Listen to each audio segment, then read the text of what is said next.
Boa tarde, vamos começar a aula 5. Nós começamos a ver na aula passada, no final da aula passada, a equação de diferença. Nós chegamos a ver a estrutura geral de uma equação de diferenças e ficamos de ver dois métodos para resolver a equação de diferenças. A gente viu a equação de diferenças, no caso mais geral, em que os coeficientes dependem do próprio tempo, usar K de N e B Nzinho de N.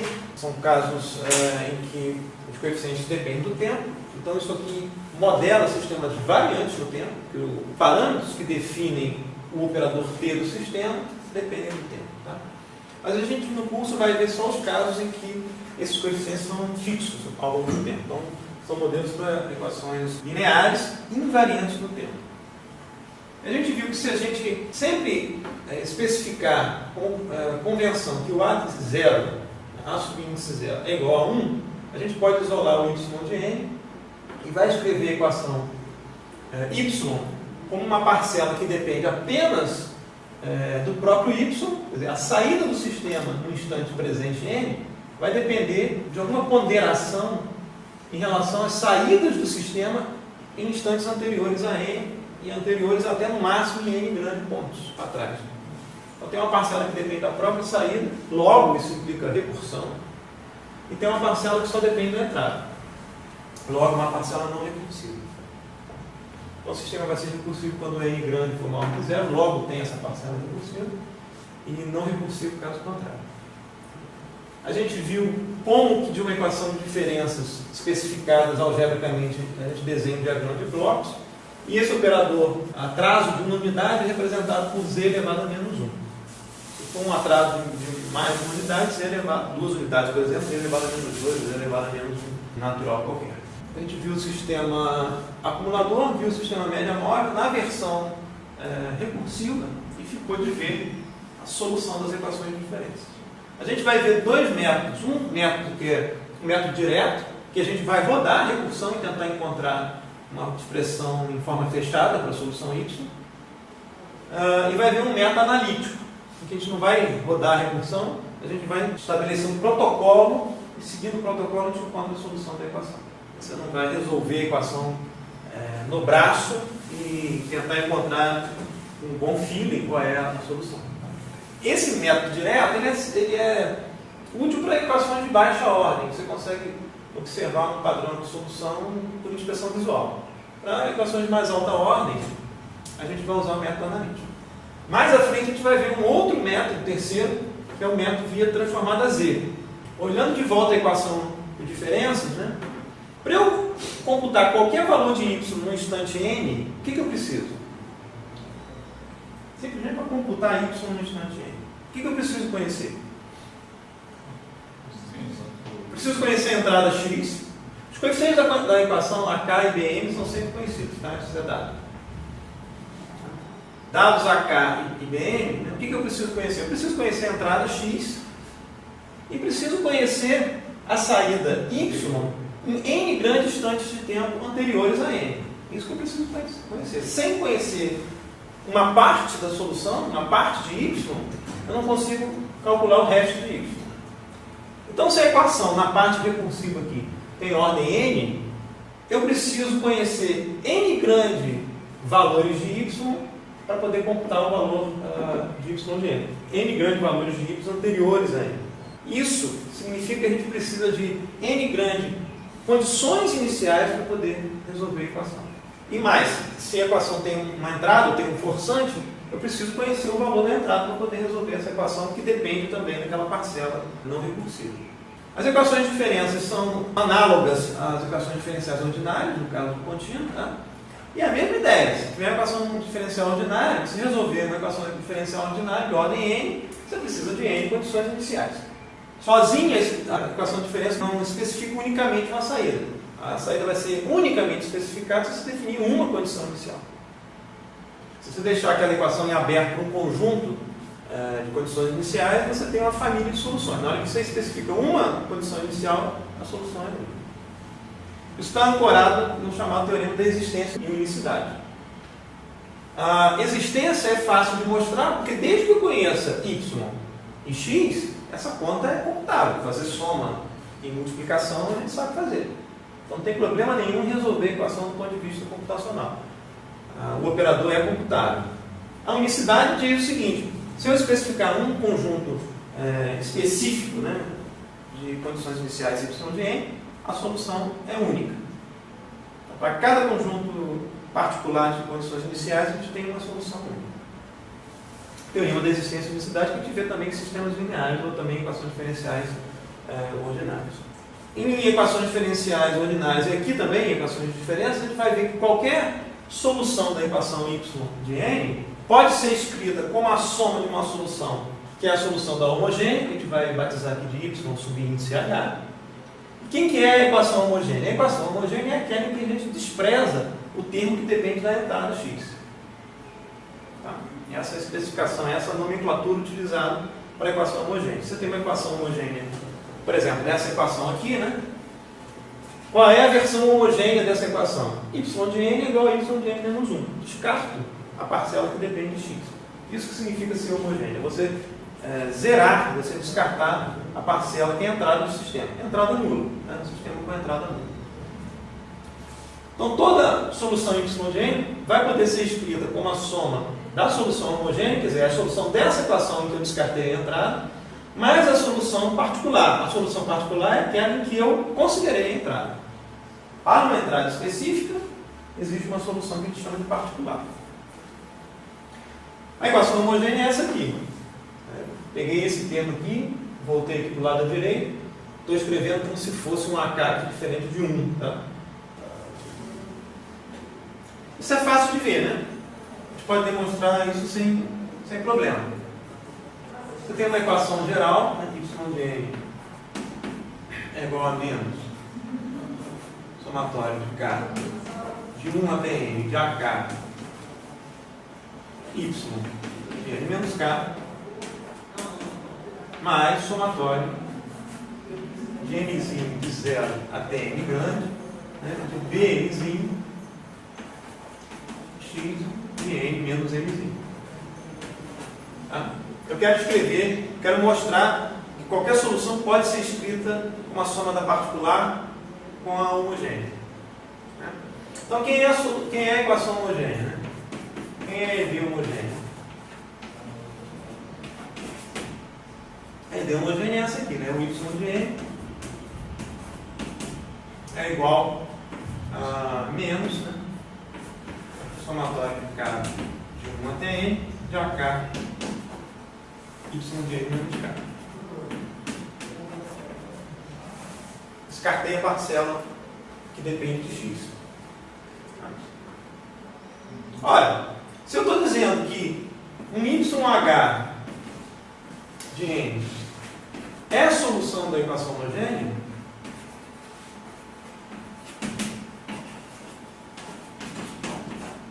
vou chamar isso aqui de 1.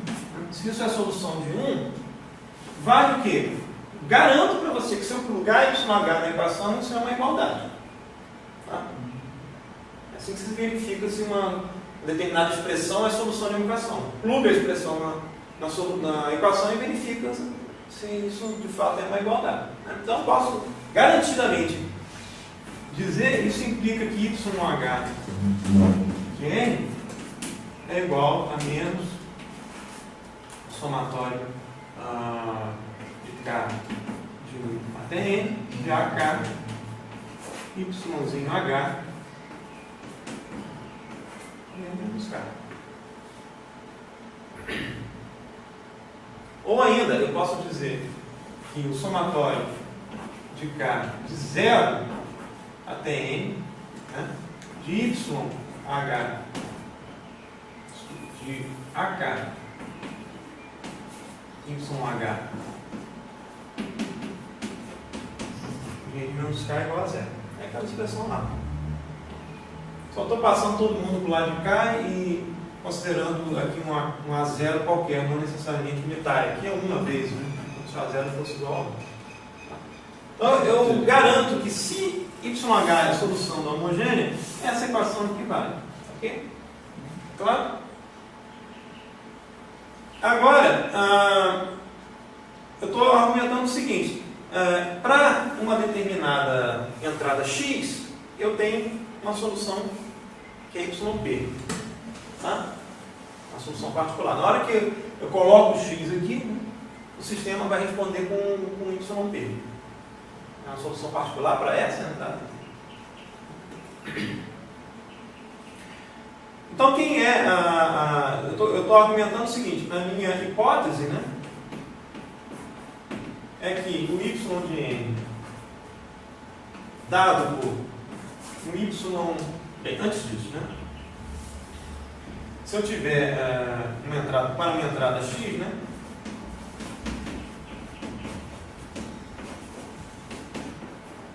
para uma entrada x de n, quem é a solução particular para essa entrada? Eu estou dizendo que a solução particular para essa entrada é YP. É a solução.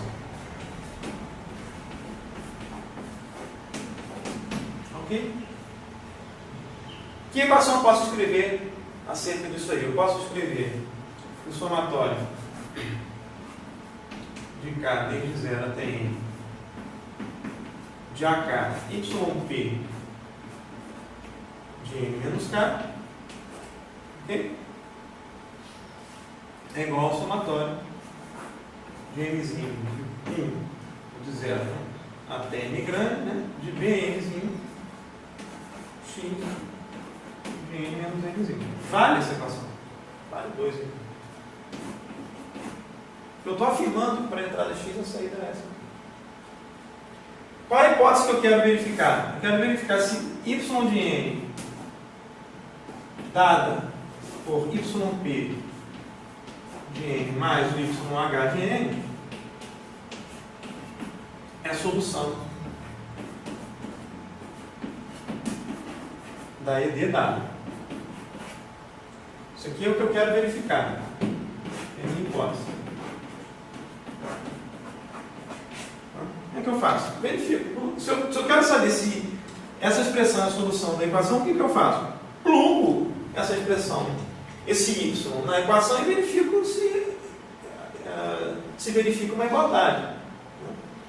Bem, se y de n é a solução da equação, vale isso aqui, né? Vale o quê? Vale que o somatório de k de 0 até n de quem? De AK, não é isso? Y de n menos k. Quem que é y de n menos k? É yp de n menos k, mais quem? Mais o YH de n menos k. Okay? Isso vai ser igual a quem?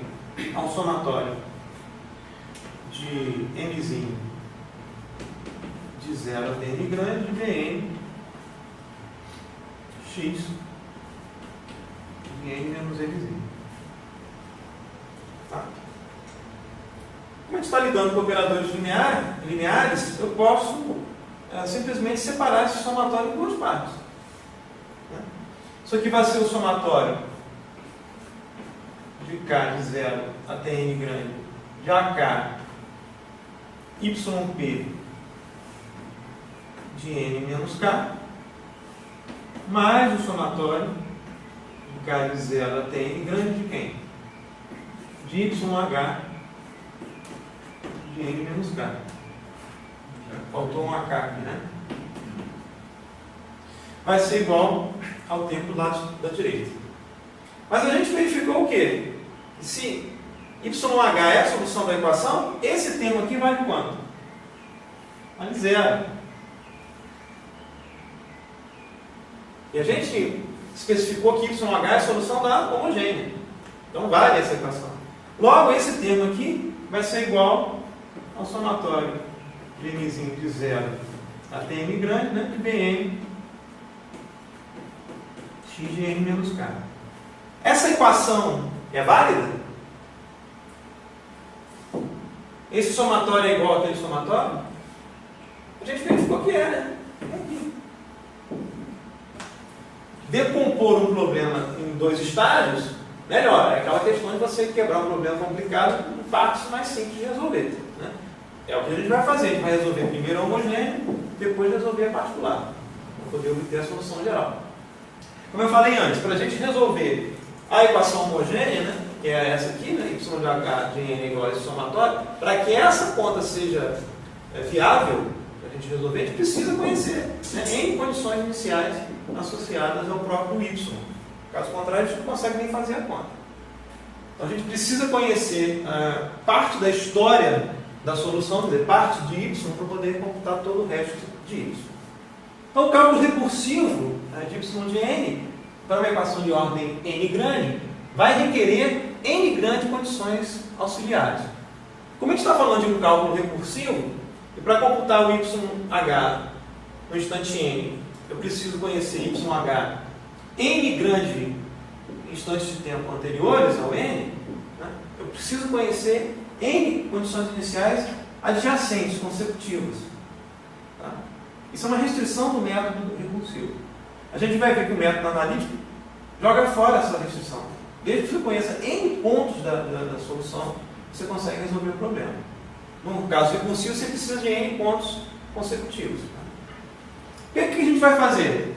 Conhecendo n condições auxiliares, a gente computa o y de n e o valor computado vai fazer parte do próximo conjunto de condições iniciais. A gente consegue resolver o y para n igual a 0, né? E para resolver o y para n igual a 1, a gente vai precisar do y de 0 que a gente acabou de calcular. Então é um processo recursivo. Para computar o y de 2, eu preciso saber o y de 1 para trás. Para computar o y de 3, eu preciso saber o y de 2 para acabei de computar, e assim por diante. A gente vai fazendo esse processo até resolver parar em algum momento. Ou então, olha a tabela de valores para cada y e tenta encontrar uma expressão fechada. Isso costuma funcionar para equações de ordem pequena, ordem 1 e 2. Tá? A ordem maior do que isso é mais complicado de você ver. Dá para fazer o cálculo para i maior que 0, né? Suponha que a gente conheça as condições iniciais para y de menos 1 até y de menos n. Logo, eu conheço o passado aqui antes de 0, eu posso computar y de 0 para frente. Dá para computar y de menos n menos 1 para trás também. A recursión é a mesma. Então a forma de fazer é uma mudança de variáveis, a gente substitui t por n menos n grande e a fórmula está aqui. É só aplicar aquela fórmula que a gente consegue resolver a equação. Não tem mistério nenhum, tá? Isso aqui é só uma formalização do que pode ser feito para você computar a saída para n negativo. É mais negativo do que o n menos n grande da condição inicial. Antes de ver o caso de ordem 2, vamos ver o caso de ordem 1, porque o caso de ordem 1 é muito importante. A gente vai ver mais à frente a representação em espaço de estados que usa uma dinâmica de primeira ordem para modelos de ordem maior. A gente vai substituir um modelo que tem uma entrada escalar e uma saída escalar n a n para um modelo que tem vetores para cada entrada no instante n e entrega vetores no instante n. Isso aumenta a dimensão do modelo, mas a dinâmica é de primeira ordem. Então, conhecer bem a dinâmica de primeira ordem é importante para o curso. Tá? Então, vamos ver como é que fica a solução com um sistema de primeira ordem. Não minimizem, né, o fato do sistema ser de primeira ordem, porque mais à frente a gente vai conseguir descrever um sistema com uma dinâmica de primeira ordem, mas com uma dimensão maior. Como é que seria um sistema de primeira ordem? Por exemplo, a ED vai ser dada por y de n é igual a um coeficiente a, y de n menos 1, mais um x de n. Como é que eu sei que o sistema é de primeira ordem? O instante presente é n, eu preciso atrasar uma vez a saída para obter, para conseguir fazer a conta. Então, um atraso de primeira ordem. Tá? Muito bem. Como é que a gente resolve recursivamente essa equação? A gente pode primeiro resolver a equação homogênea, desconsiderar a entrada x. Tá? Para eu conseguir resolver essa equação, eu preciso conhecer, por exemplo, eu quero a solução de y para n maior ou igual a 0. Tá? Se eu quero computar y de 0, eu preciso conhecer quem aqui? Y de menos 1. Então, eu preciso de uma condição inicial. Sistema de primeira ordem, uma condição inicial. Então, eu vou dizer que o y de menos 1 vai ser a condição inicial. é igual a um valor C diferente de zero. Tá? O valor não muda. Vou escrever primeiro a equação AED homogênea.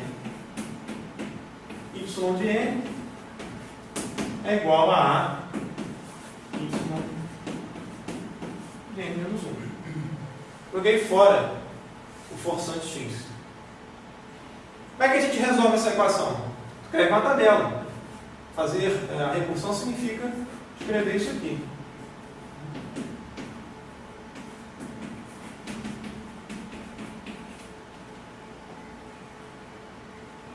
Se eu colocar n igual a menos 1, eu estou na minha condição inicial. Né? O y de menos 1 é dado, não preciso calcular isso aqui.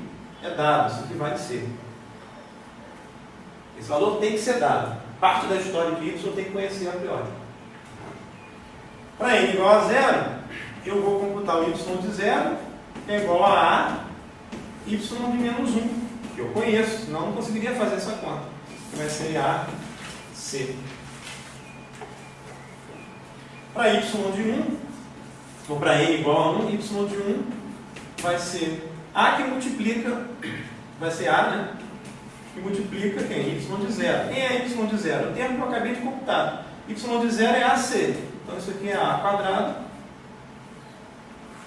C.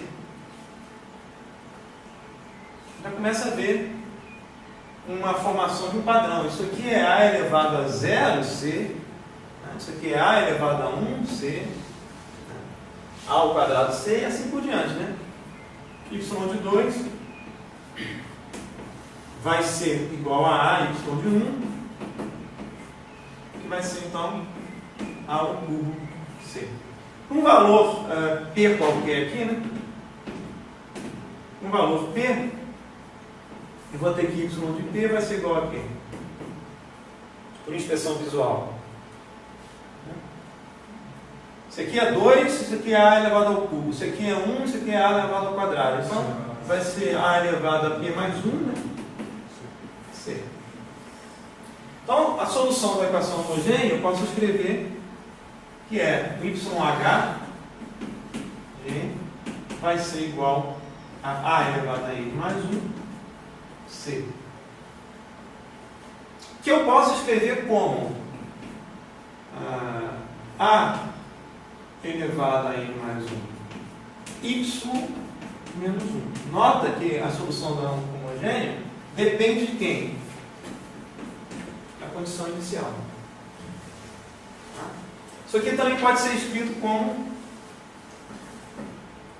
A C que multiplica A elevado a N.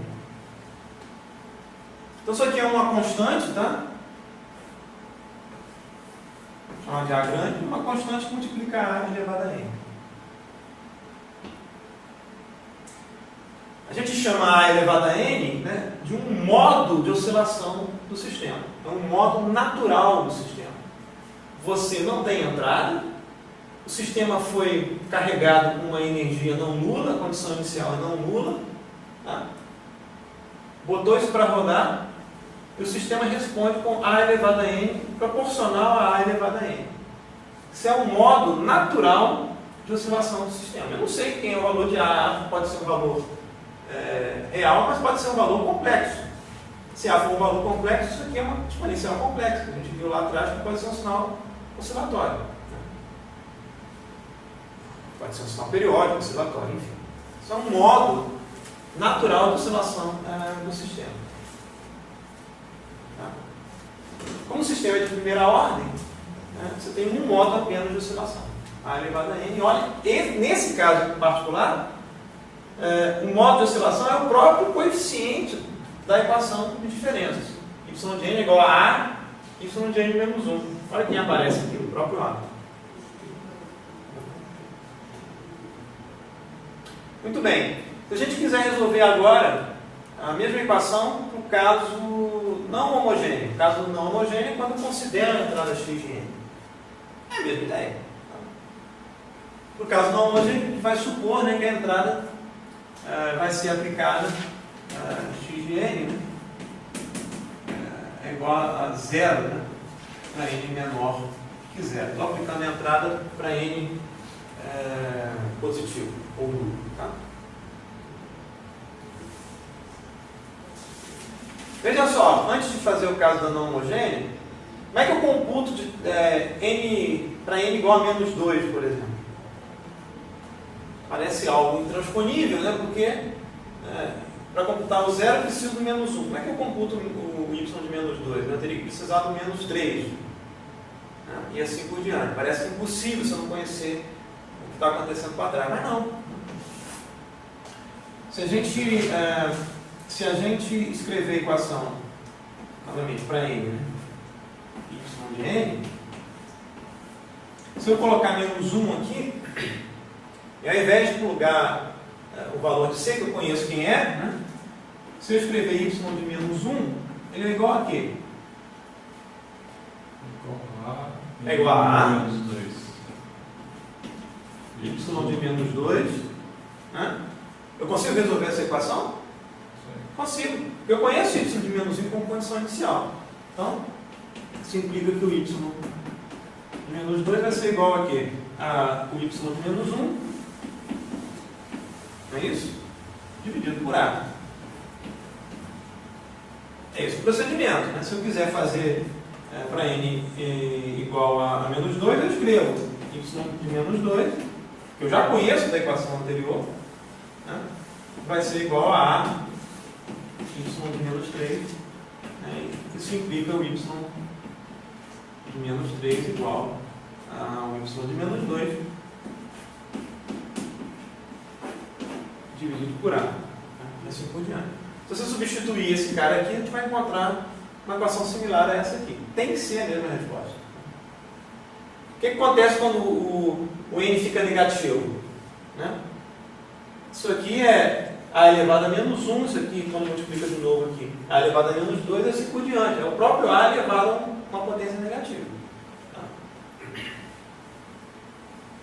Então a gente consegue computar para valores negativos de n sem problema algum. É a mesma recursão. É o que essa equação mostra aqui, né, formalmente através de uma mudança de variáveis, mas é a mesma coisa. A gente percebe aqui, né, você vai acabar tendo que dividir por um coeficiente de mais alta ordem, no caso. Isso é factível. O procedimento para o cálculo da equação não homogênea é exatamente o mesmo. Vamos fazer esse cálculo então. Eu vou aproveitar essa tabela aqui. Se a equação agora é não homogênea, eu coloco aqui mais x. Quem vai ser a tabela que eu vou fazer? Posso apagar aqui? Já copiaram?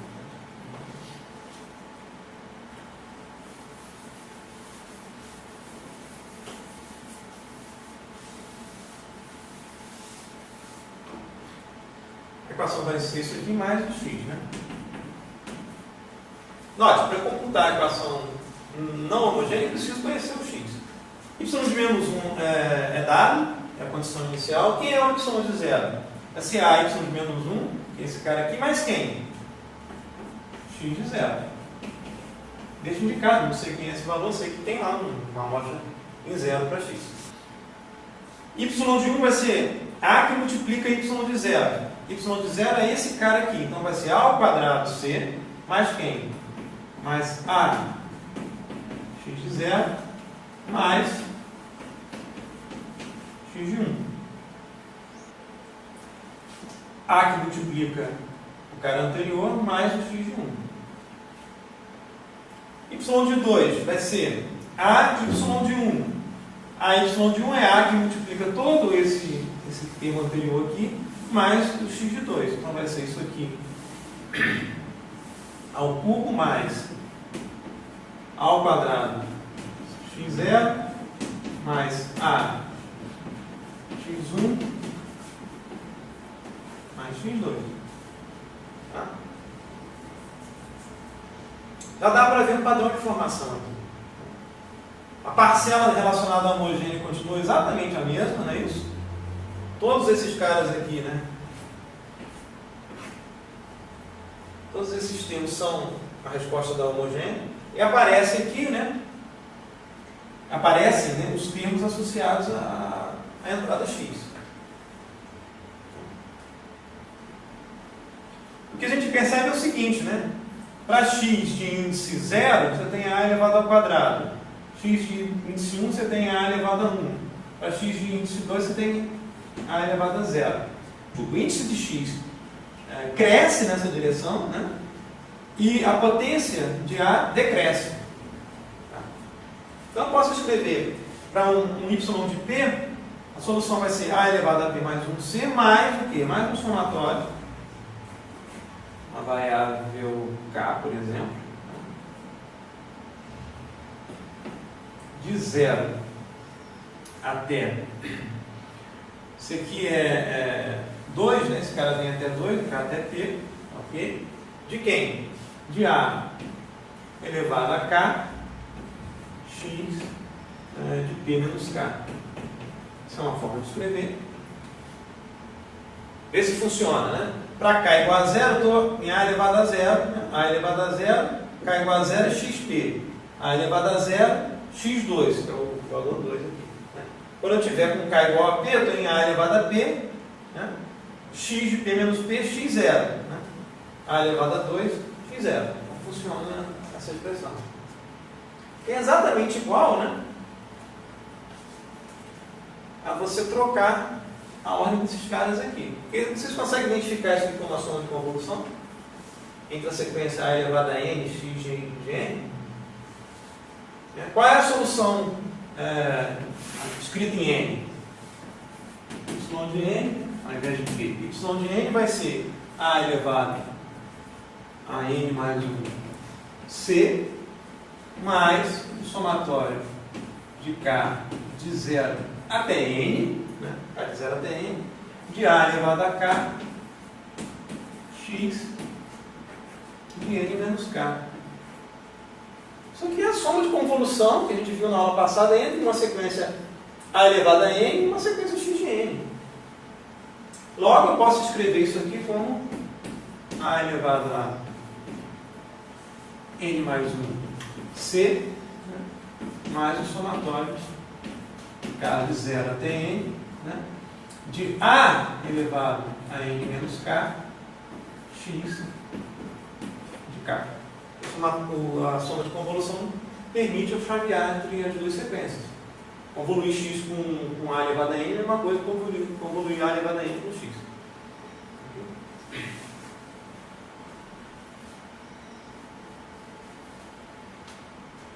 Está clara a ideia da solução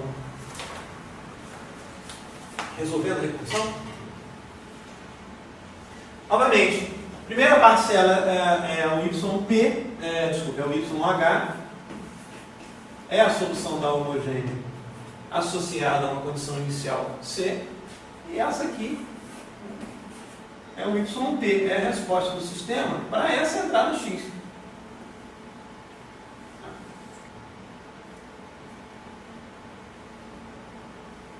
Note que a gente viu que a solução da homogênea tinha um modo de oscilação A elevado a n, né?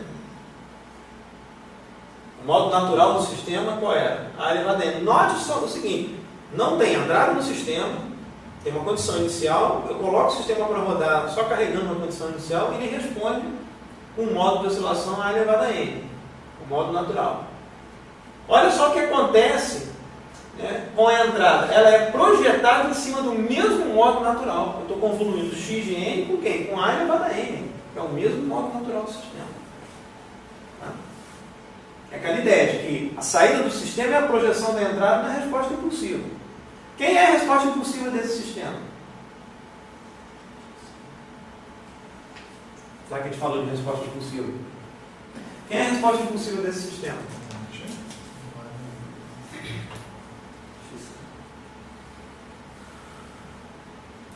Quem é a resposta impulsiva? É a saída específica quando a entrada é delta de K, não é isso? Então qual é a resposta impulsiva? Se eu fizer x de K, desculpa, x de n é igual a delta de n, quem é a resposta impulsiva? H de n vai ser igual a quem?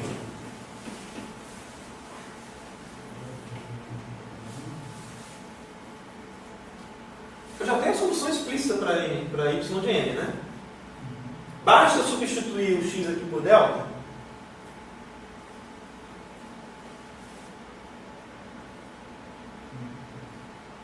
Ou não?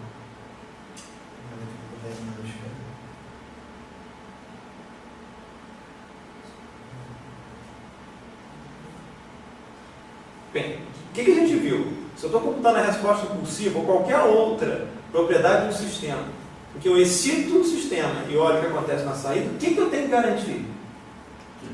Que ele está em repouso, que ele está inicialmente relaxado, ou condições iniciais nulas. Então eu posso olhar isso aqui, a resposta impulsiva, eu tenho que fazer com que C seja nulo. Caso contrário, eu estou computando a resposta que tem uma parcela que não depende da entrada. Está vendo aqui a importância de você zerar as condições iniciais do sistema? Ele responde dependendo de duas coisas, ou da entrada, ou de uma coisa que está guardada dentro dele, que é uma condição inicial. Por isso que é importante, toda vez que você vai computar a resposta impulsiva, verificar a linearidade, excitando a entrada, excitando o sistema como uma entrada, verificando o que acontece com a saída, condições iniciais nulas. Caso contrário, você vai encontrar uma resposta equivocada. Resposta impulsiva do sistema, isso aqui tem que ser zero, porque eu tenho que fazer C igual a zero. Então vai ser simplesmente somatório, né, de K de 0 até N, de AK delta de N menos K.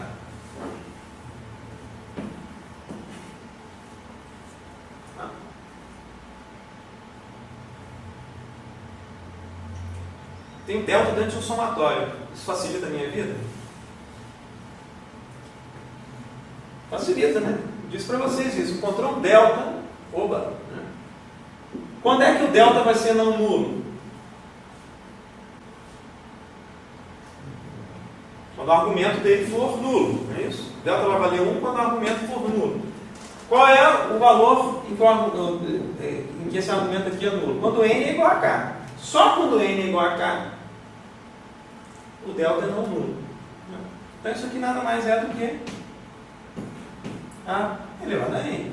Quando n é igual a k, só nesse instante, né, esse somatório é reduzido a um termo, a uma parcela só, que é a elevado aqui. K igual a n, a elevado a n. Isso aqui para n maior ou igual a zero. Por que eu estou colocando n maior ou igual a zero aqui? Esse sistema é causal?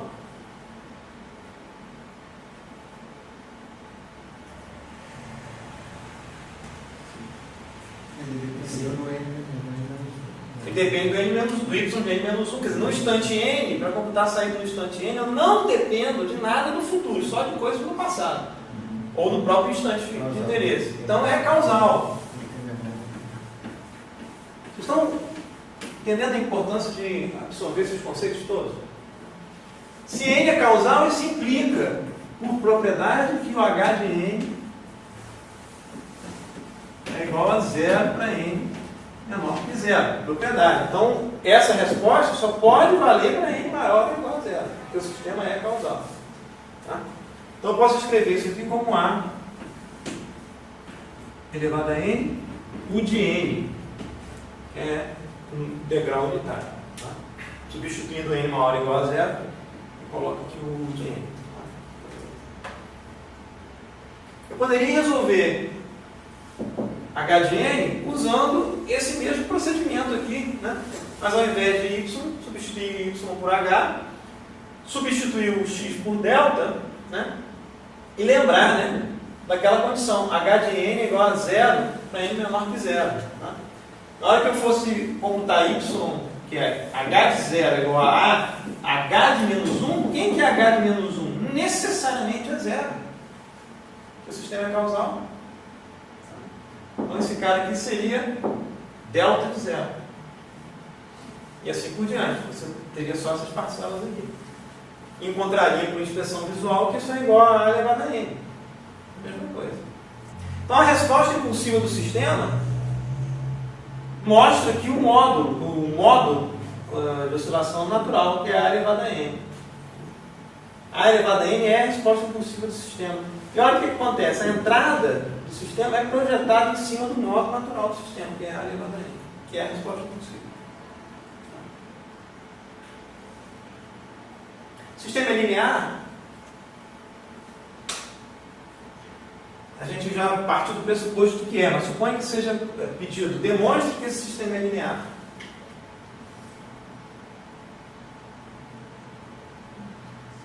Já teria que aplicar o princípio da superposição. É isso? As duas propriedades seriam pelo escalar e pela soma. Exatamente. Né? Sistema, para eu aplicar o princípio da superposição, eu tenho que zerar o C. A condição inicial tem que ser nula, porque eu vou escrever y1 de n, vai ser alguma coisa, x1 de n. y2 de n, duas entradas diferentes, duas saídas diferentes. Se eu estou excitando o sistema e quero ver o que acontece na saída, ele não pode ter informação guardada. A condição inicial nula. Se ele fizer a verificação de linearidade, a gente vai ter que fazer o C aqui igual a zero e vai verificar que o sistema é linear. No final das contas, você só tem parcelas aqui associadas a operadores de soma, né, e multiplicação. Não tem problema nenhum, o sistema é linear. O sistema é variante no tempo ou invariante no tempo? Nota só, se você, voltando à linearidade, se você esquecer de zerar a condição inicial, você vai acabar encontrando que o sistema é não linear. Zera a entrada x, é isso? A gente não verificou isso lá no teste rápido para verificar se o sistema é não linear. A resposta do sistema para a entrada identicamente nula, se for diferente de zero, o sistema é não linear. Zero a entrada, vai ter uma parcela aqui que não depende de x. Se C for não nulo, eu zero a entrada e a resposta é não nula. Eu concluiria erroneamente que o sistema é não linear. Tá? Não, eu fiz o teste de forma equivocada. Eu tenho que zerar a condição inicial se eu quiser testar alguma coisa usando entrada e saída. Tá? Mesma coisa para variância no tempo. O sistema é variante no tempo ou invariante no tempo? Suponha que você queira verificar isso. Eu tenho, novamente, a variância no tempo implica excito o sistema agora, o x de n, depois excito o sistema com o mesmo x de n deslocado no tempo e verifica se as saídas são idênticas a menos do deslocamento, não é isso? Mesma ideia. Se eu estou usando testes envolvendo excitação do sistema e verificação do que acontece com a saída, né, eu tenho que zerar a condição inicial. Nesse caso aqui, né, quem é o y de n, né, igual ao t de x de n? Para eu fazer o teste, eu quero verificar o teste, né, de invariância no tempo. Lembrando, eu quero verificar se vale, se t de y de n menos k, desculpa, se t de x de n menos k é igual a y de n menos k. Então eu tenho que ter uma expressão explícita para o t de x de n. A gente acabou de calcular o sistema de primeira ordem, né? Nesse caso aqui, né, a condição inicial tem que ser nula, né, o c vai ter que ser igual a zero, y de n vai ser igual ao somatório de k de 0 até n, né, de a elevado a k, x de n menos k. Quem que é essa expressão? É o t de x de n. Eu tenho que verificar isso aqui. Vale essa igualdade? É só fazer a conta. Quem é, lado direito aqui, quem é o y de n menos k? Y de n menos k, né, vai ser o somatório de... Bem, agora tem k demais aqui, né? Tem que trocar essa variável aqui e chamar isso aqui de L, tá?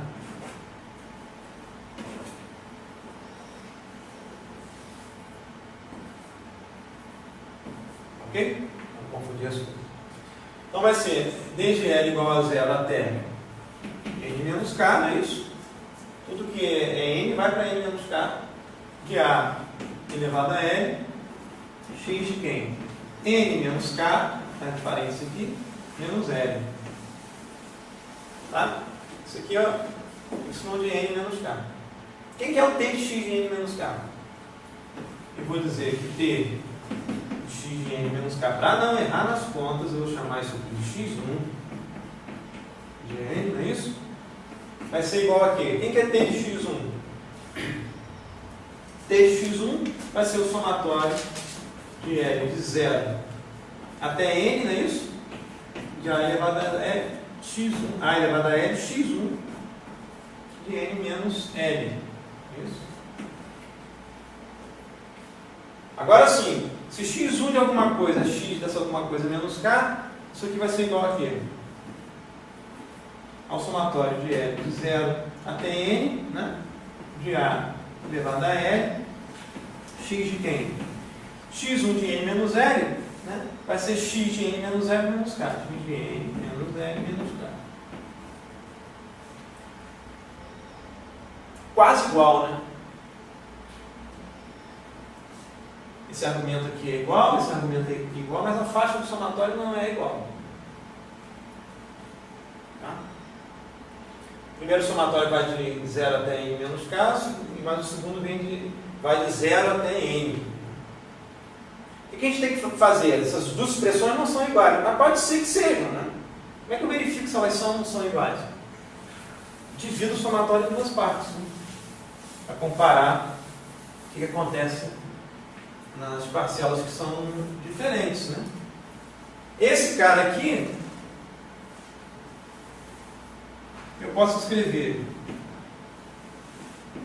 um somatório de L de 0 até n menos k, de AL de x de n menos k menos L, não é isso? Igualzinho essa parte aqui, mais o que sobra. O que sobra é o somatório de L igual a n menos k mais 1 até n, né? De A L x de n menos k menos L. Para que o sistema seja invariante no tempo, isso aqui tem que valer quanto? 0. E vale 0? Vale, né?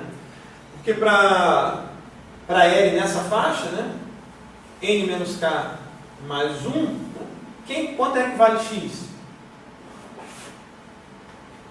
X vale 0, né? Se eu plugar aqui, né? Se eu fizer L, né? Para L igual a N menos K mais 1. Esse X vai ser X de quem? De N menos K menos L, que é menos N, né? Menos K mais 1. Isso aqui é igual a X de quê? De N menos K menos N mais K menos 1. Que é igual a X menos 1. Quanto vale X menos 1? 0. Porque o X de N é igual a 0 para N menor que 0.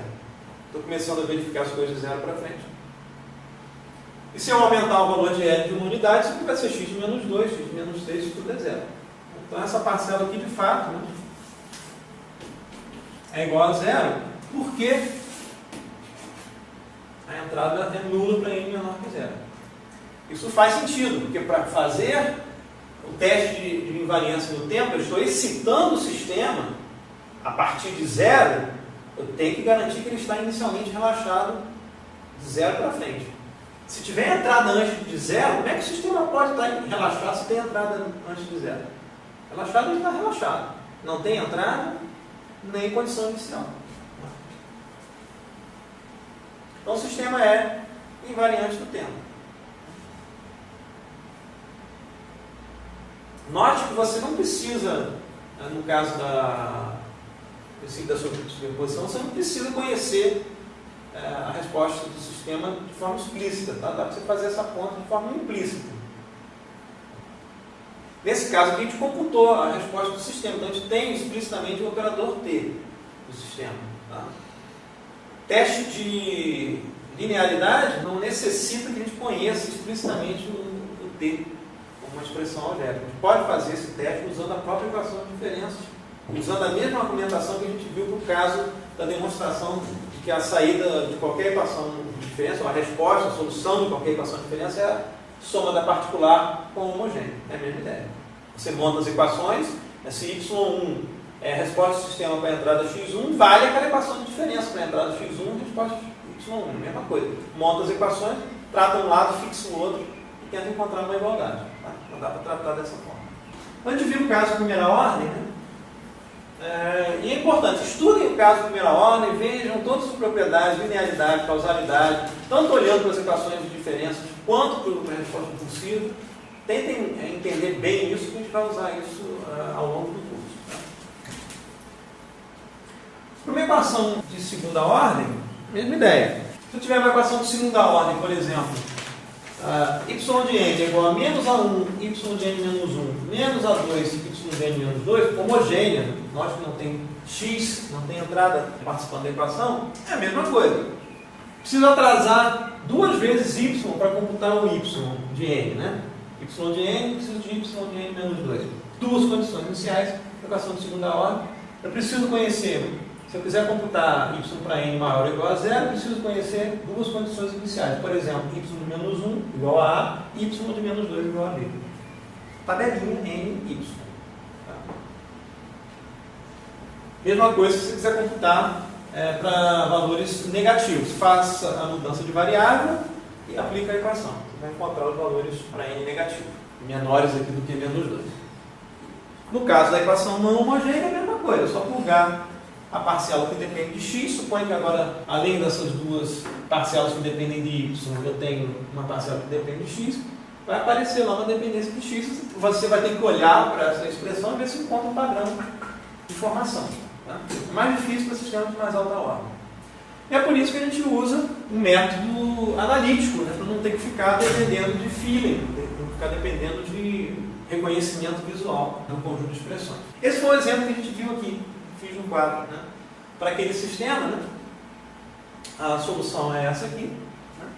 E a gente consegue verificar bimestabilidade, variância do tempo, linearidade, olhando a expressão analítica para o operador T. Então o sistema é linear, a gente consegue verificar a linearidade olhando o operador T, que é y de n, T de x de n. Lembrando, para esse caso, a gente tem que forçar que a condição inicial seja nula. A estabilidade do sistema vai depender do parâmetro A. Note que a resposta da solução da equação homogênea, né, a resposta da homogênea depende de A. Se o módulo de A for menor do que 1, essa resposta decai ao longo do tempo. Se o módulo de A for maior do que 1, essa resposta cresce ao longo do tempo.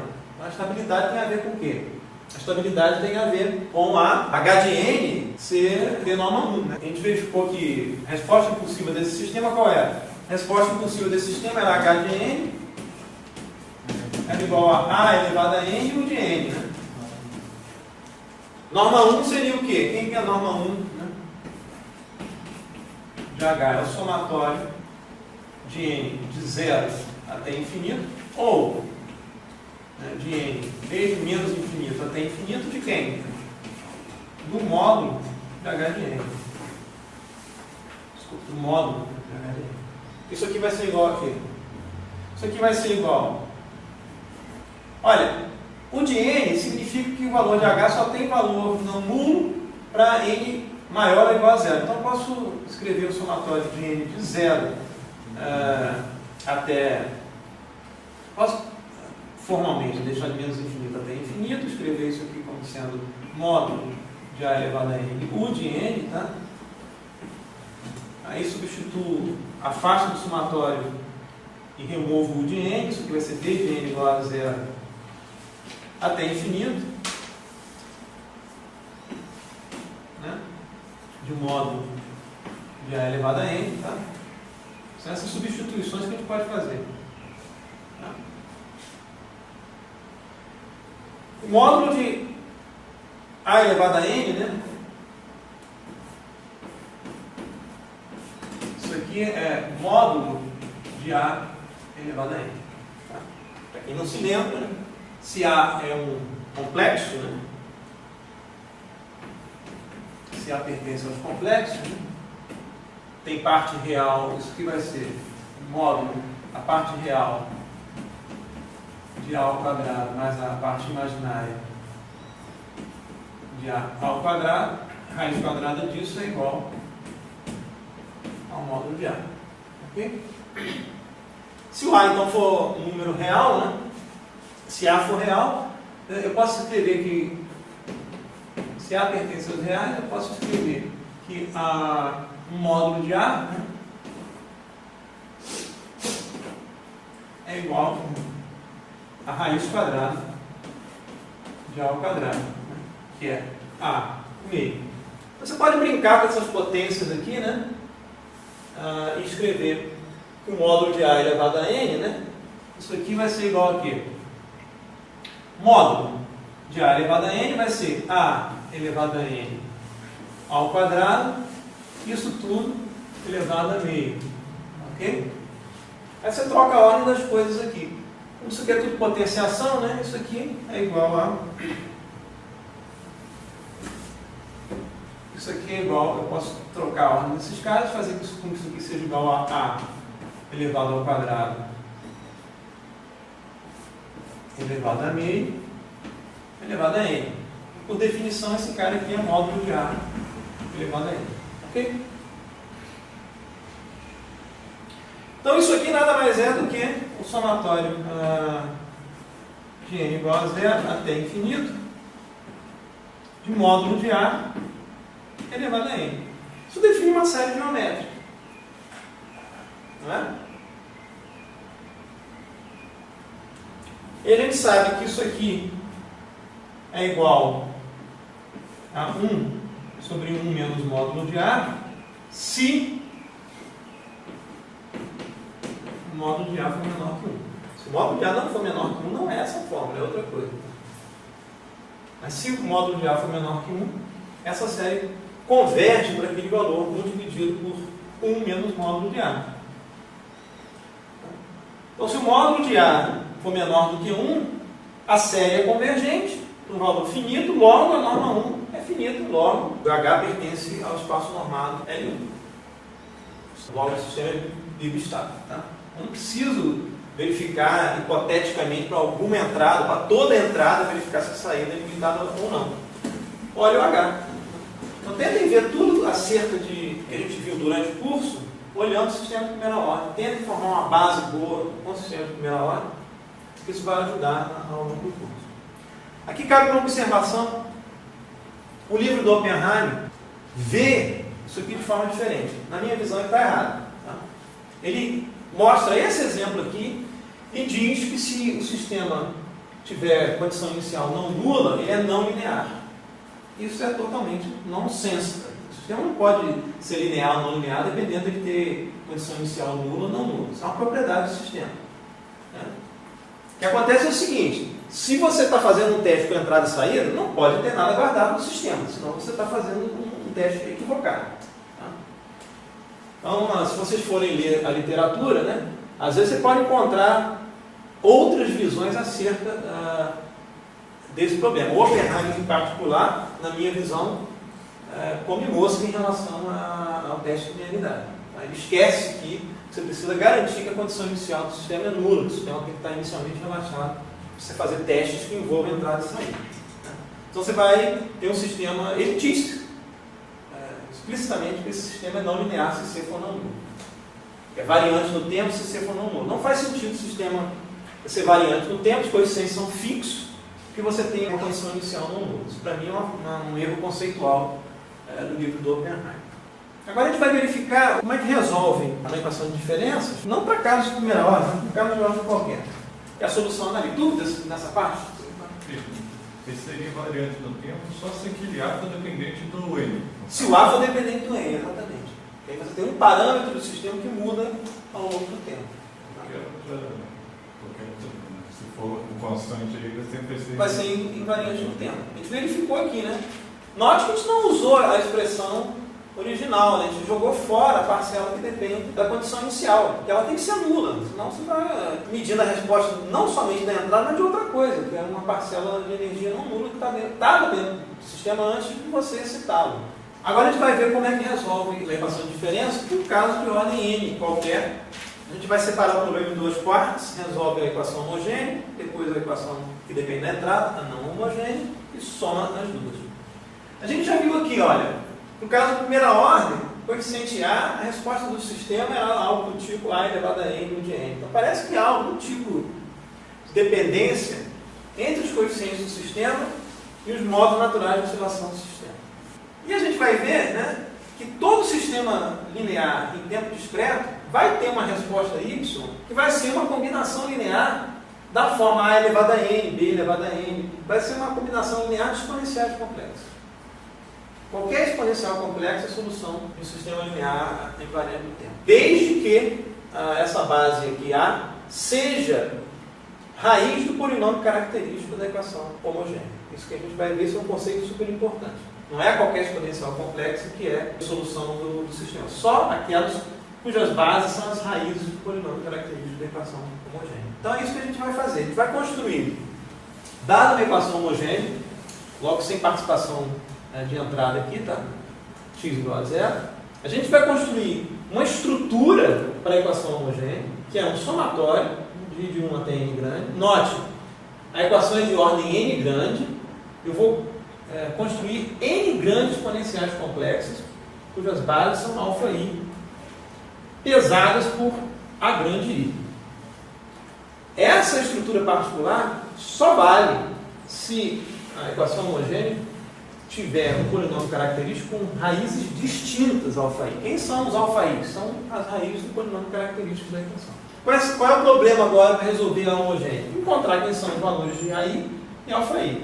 Os valores de alfa i são fáceis, em princípio, de encontrar, porque eles vão ser as raízes do polinômio característico da equação. Como é que a gente monta o polinômio característico da equação? O P de lambda, a gente vai escrever o polinômio característico em termos de lambda, vai ser o somatório de k igual a zero até n grande de AK lambda elevado a menos k. Olha como é que é a equação. Como é que é a equação geral homogênea de ordem n, né? Somatório de k de 0 até n grande, né? De AK y de n menos k igual a zero. Essa é homogênea. Como é que se constrói o polinômio característico? O P de lambda vai ser somatório de k igual a 0 até n, né? De AK lambda elevado a menos k. Super tranquilo, né? Você tem que ver o deslocamento aqui. O deslocamento em y vai dar a potência de lambda. Então, se você tiver uma equação do tipo y de n, tipicamente é 1y de n, o a de 0 é igual a 1, né? Mais 2y de n menos 1, né? Mais meio y de n menos 2, mais 1/3 de y de n menos 3. Qual é o polinômio característico? 1, P de lambda, vai ser 1, mais 2 lambda elevado a menos 1, né? Mais meio lambda elevado a menos 2, mais 1/3 lambda elevado a menos 3. Quem são os alfa i's? São as raízes desse polinômio. Você vai encontrar as raízes do polinômio. Se o polinômio tem ordem 3, né? Você vai ter 3 raízes. Tá? Se as raízes forem todas distintas, né? Se, olha o condicional aqui, se o polinômio característico tiver raízes distintas, é essa a expressão aqui, a estrutura geral da solução homogênea. Uma combinação linear de alfa i's, onde os alfa i's são as raízes distintas do polinômio característico. Note que o polinômio característico pode ser escrito da forma fatorada, né? Produtório dos termos de primeira ordem. Então, suponha que você tenha 3 raízes desse cara aqui, né? Você pode escrever P de lambda como lambda menos alfa 1, que multiplica lambda menos alfa 2, tá? Que multiplica lambda menos alfa 3. Pode escrever dessa forma. Ali a gente começou com I de 1 até N, ok? Posso escrever dessa forma. Ou então, né? Tem gente que se incomoda com essas potências negativas, tá? Não tem problema nenhum.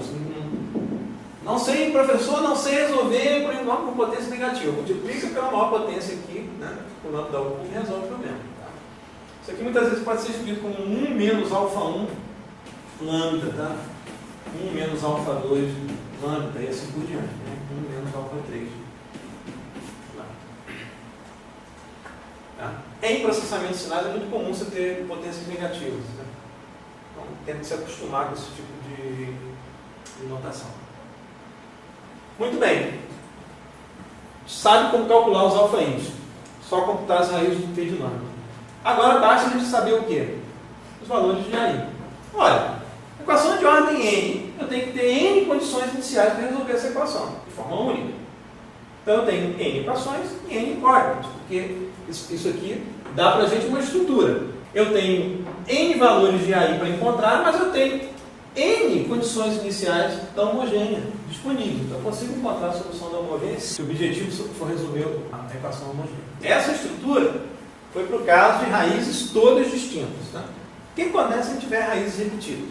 Eu vou dar uma receita de bolo para vocês, depois eu vou explicar por quê. Mas aceitem por enquanto a receita de bolo. Para cada raiz repetida, se eu, por exemplo, α1 tiver multiplicidade nzinho, significa que eu estou trabalhando com uma raiz que é lambda menos α1 elevado a n.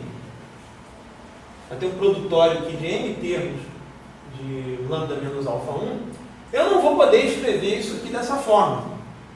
Eu vou ter um número menor de equações do que incógnitas. Para resolver esse problema, a gente faz o seguinte: eu vou escrever uma outra estrutura para a solução homogênea, que é a seguinte: somatório das raízes que não são repetidas, normal, a gente viu antes, tá? E para a raiz repetida α1, né, se ela tem multiplicidade nzinho, eu vou escrever o somatório de 1 até nzinho, de a a L, somatório em L, e ao invés de ser α1 elevado a n, vai ser α1 elevado a n mais n α1 elevado a n ao quadrado, α1 elevado a n ao cubo, até n elevado a nzinho menos 1, α1 elevado a n. Isso resolve o problema. Aí você passa a ter n grandes equações e n incógnitas e consegue resolver aqui os valores para n grandes valores, incluindo aqui a L e a I. Esse n que multiplica o α1 elevado a n não aparece aqui à toa. Isso é natural quando a gente vê esse tipo de problema olhando os sistemas. O que significa isso? O que significa você ter multiplicidade de uma raiz no sistema? A gente vai ver isso principalmente na aula de hoje. Então, por exemplo, no nosso caso aqui, né? Suponha, no nosso caso aqui, o α1 seja igual ao α2, eu vou escrever uma estrutura para o YH de n, que vai ser o quê? α1 ao quadrado aqui, né? Lambda menos α1 vai aparecer ao quadrado, porque α1 é igual a α2. Então eu vou escrever A1, α1 elevado a n, mais A2, n α1 elevado a n, mais A3, α3 elevado a n. Está claro?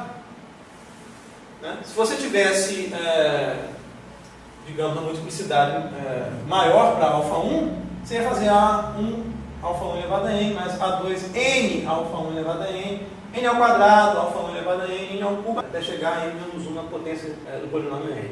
Okay? Se você tiver mais de uma raiz com multiplicidade maior do que 1, é o mesmo procedimento. Vai criar um outro termo somatório aqui específico para essa raiz α2, α3, com multiplicidade maior do que 1. É sempre o mesmo modelo. Tá? Okay? E se você quiser resolver a equação não homogênea, você já resolveu a homogênea, você já tem uma estrutura para a homogênea. Se você quer resolver a equação geral que envolve uma entrada não homogênea, deixe os seus coeficientes aqui em aberto por enquanto. O procedimento é o seguinte: você vai especificar uma solução particular que tem a mesma cara do forçante x, ou da entrada do sistema. E vai plugar essa estrutura de YP na equação, encontrar os parâmetros livres, montar a solução final como YP mais YH, né, e aplicar em condições iniciais para encontrar os parâmetros A. Grande. A gente vê isso aqui no protocolo para encerrar a aula de hoje. Né? É uma lista de passos, tá? Só seguir os passos que não tem erro. Como é que a gente resolve uma equação não homogênea? Né? A solução de uma equação de diferença. Escreve a equação homogênea, monta o polinômio característico P de lambda. Obtém as raízes do polinômio característico P de lambda. Estou chamando essas raízes de lambda 1, lambda 2, lambda 3, tá ok? Ao contrário aqui de alfa. Muito bem, obtenho as raízes de P de lambda. Aí o que eu tenho que verificar? Minha preocupação é a seguinte: tem ou não tem multiplicidade das raízes? O caso mais simples é que elas sejam todas distintas. Se não há multiplicidade, são todas raízes simples, né? Você vai montar a estrutura para y de h daquela forma que a gente viu. Nesse caso aqui, se há uma multiplicidade, por exemplo, lambda 1 é igual a lambda 2, você vai fazer C1 lambda 1 mais C2 n lambda 1 elevado a n, mais C3 lambda 3 elevado a n, mais C4 lambda 4 elevado a n.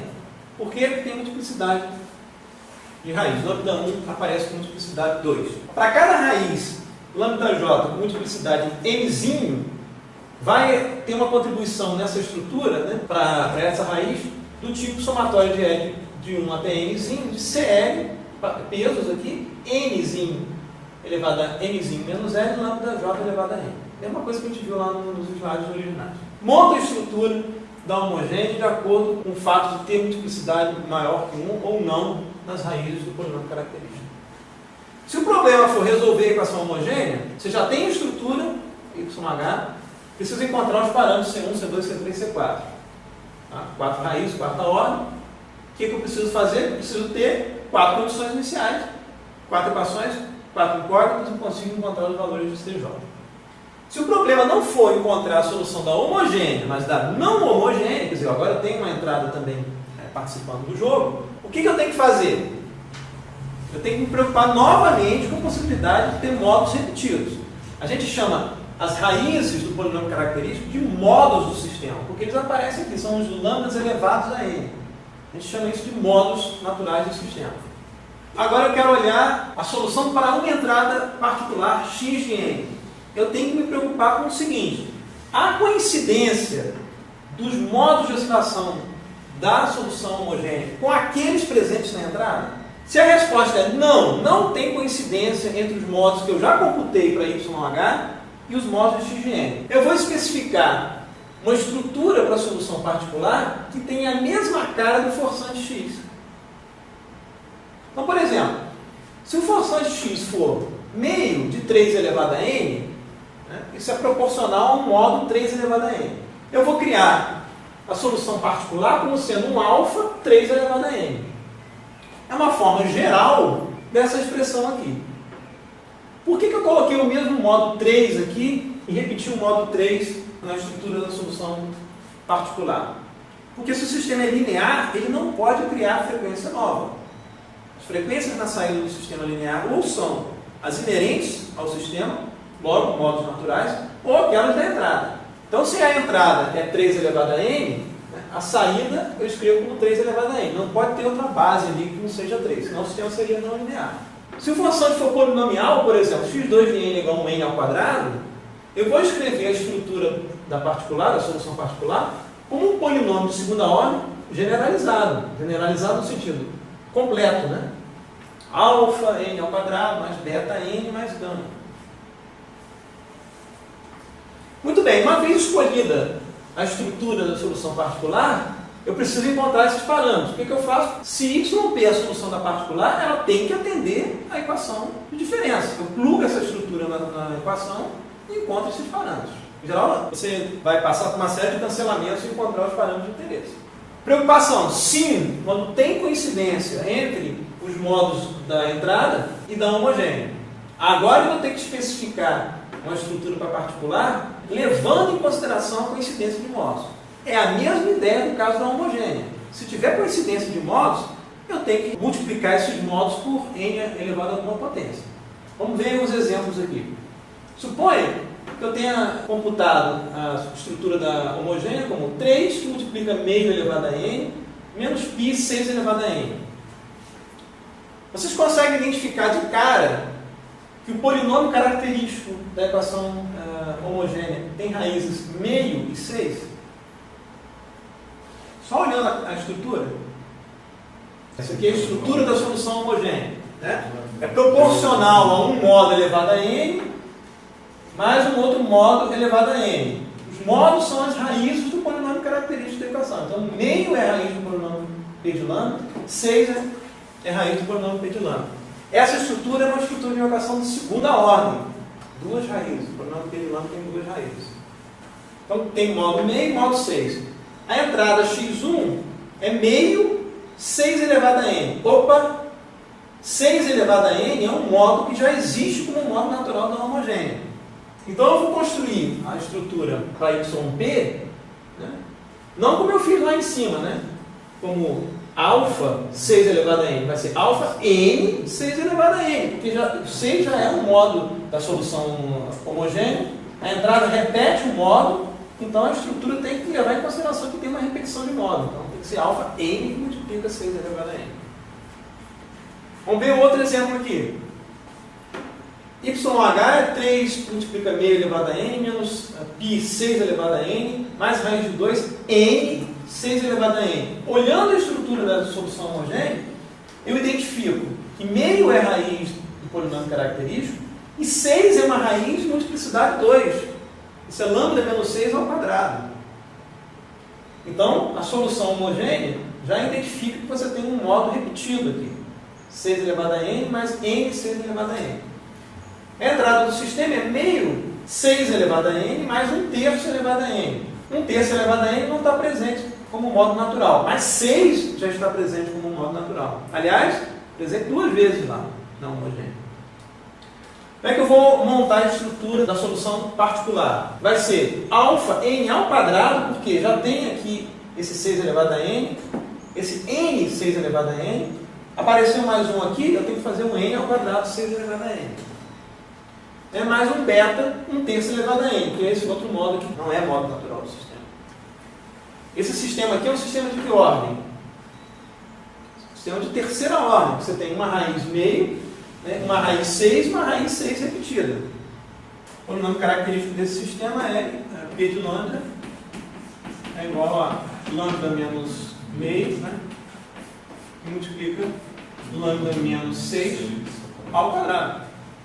Se você fizer essa conta aqui, vai encontrar lambda ao cubo, né, mais um valor V1 lambda ao quadrado, mais um valor V2 lambda, né, mais um V3. Né, esses caras aqui, né, são os coeficientes, né, da equação de diferença. Equação de terceira ordem. Né. Se YP é a solução do sistema, da entrada particular x de n, pluga YP na equação, vai encontrar os valores de alfa e beta. Você vai acabar obtendo uns cancelamentos para a dependência de n. Esse tipo de método é autocorretivo, porque se você errar na formulação da estrutura, você vai encontrar uma inconsistência. Um igual a zero, algo que não faz o menor sentido. Se você errar, ele vai dizer que você errou. Tá? Uma vez que você encontrou os parâmetros da solução particular, você vai escrever a solução geral como a homogênea, que depende daqueles parâmetros A grande, mais a particular. Agora sim, você aplica as N condições iniciais conhecidas, agora elas não precisam ser mais consecutivas, adjacentes umas às outras, e eu encontro os valores de CJ, né, que a gente chamou de A grande lá no outro material.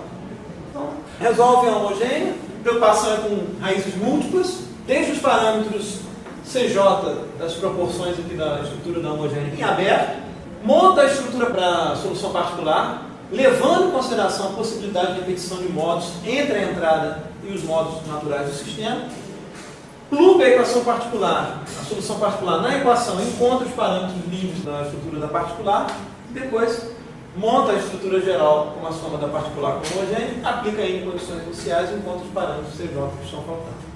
A gente vai ver na próxima aula o porquê da gente ter que multiplicar o modo natural por n quando você tem raízes repetidas.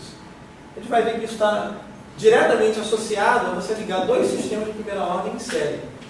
Quando você tem no polinômio característico lambda menos alfa 1 elevado a nzinho, significa que você tem nzinho sistemas de primeira ordem, aquele que a gente viu aqui hoje no curso, ligados em série. Significa que se você tem a resposta de um sistema de primeira ordem, como a gente viu, h de n, que é a elevado a n de n, se você ligar dois sistemas de primeira ordem em série, você vai convoluir a elevado a n de n com ele mesmo. O resultado dessa convolução vai mostrar, vai aparecer como parcela N que multiplica A elevado a N. A gente faz isso na próxima aula. Esse protocolo só serve porque é linear. Porque é linear. Tá? Linear tem variante no tempo. Se for variante no tempo, esquece. Se os parâmetros vazios dependerem de N, não é mais esse protocolo. Isso é só para sistemas lineares e variantes no tempo.